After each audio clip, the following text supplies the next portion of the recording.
Lepas ni kita dah tak payah pegang kipas dah.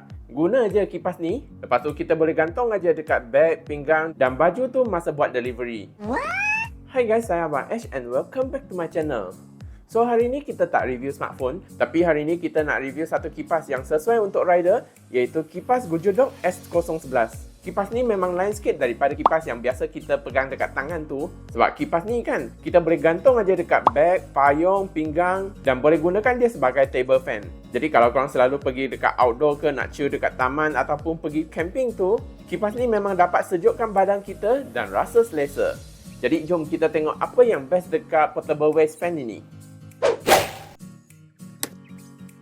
So masa buka tu kita akan dapat user manual, kipas, satu klip kecil dan satu klip besar, kabel Type-C, tali gantung dan satu pin yang boleh pasang lanyard. So untuk rekaan kipas ni memang nampak macam binocular dan kualiti dia pun nampak solid dan rasa premium.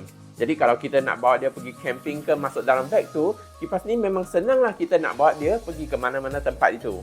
Lepas tu kipas ni pun ada banyak jenis color dan kat tanganku ni adalah jenis yang warna biru. Jadi kalau korang nak bagi kat anak perempuan ke bagi kat awet tu, korang boleh pilih lah color pink ataupun warna yang lain tu. Lepas tu kat sebelah sini kita boleh pasang bracket dia dan dia adalah jenis yang 360 degree. Jadi kalau kita dah pasang tu, kita boleh adjust lah direction yang kita nak itu. Kalau korang nak gantung dekat tiang tu, korang boleh guna yang jenis besar ni. Kalau korang nak gantung dekat beg ke baju tu, korang boleh gunalah yang nipis ni. Tapi kalau korang tak nak guna jenis yang gantung, korang pun boleh pasanglah lanyard dekat sebelah kiri dan sebelah kanan tu. Lepas tu kat sini ada toggle on off dan USB-C.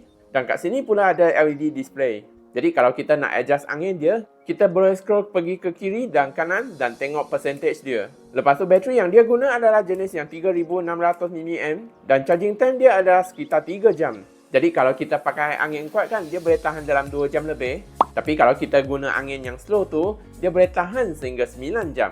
Untuk kelajuan angin dia, maksimum dia boleh support sehingga 11 ms dan sound kipas dia pun sangat sedap macam kereta Fast and Furious.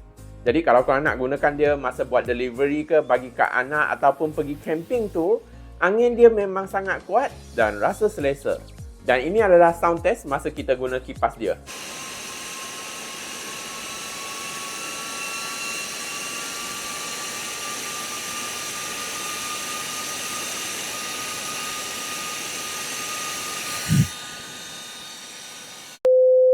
So overall, kipas GOOJODOQ ni memang sangat sesuai kalau korang nak gunakan dia pergi camping, buat delivery, bagi kat anak ataupun nak gunakan dia sebagai desktop fan.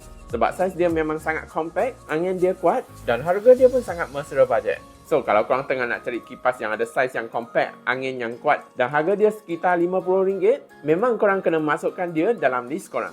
So kalau korang berminat untuk beli kipas ni, saya dah sediakan link dia dekat bawah description sana. Dan coming soon saya pun akan review phone budget daripada brand lain. So kalau korang nak tahu apa phone yang best, jangan lupa like dan follow channel ini. So I rasa itu saja untuk video hari ini. Kalau suka video ini, jangan lupa tekan butang like, share, komen dan subscribe ya. Bye bye and see you in the next video.